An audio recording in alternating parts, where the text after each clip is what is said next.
آزاد کشمیر میں بارش اور پانی تودہ گرنے سے ہلاکتوں کی تعداد 68 ہو گئی۔ علاقے میں فضا تیسرے روز بھی سوگوار ہے۔ اس بارے میں رپورٹ کر رہے ہیں تقی الحسن۔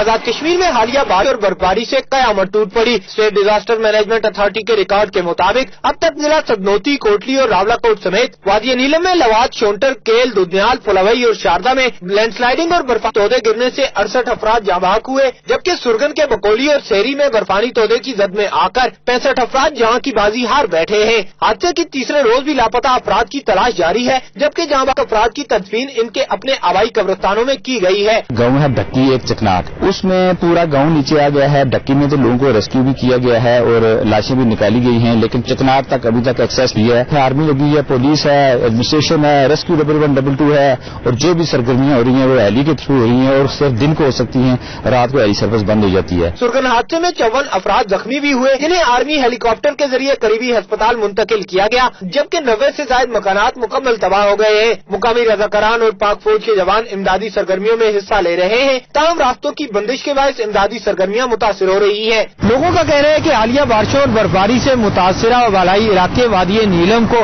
آفت زدہ قرار دیا جائے۔ کیمرہ مین محمد نوید کے ساتھ تقی الحسن، دنیا نیوز، مظفر آباد۔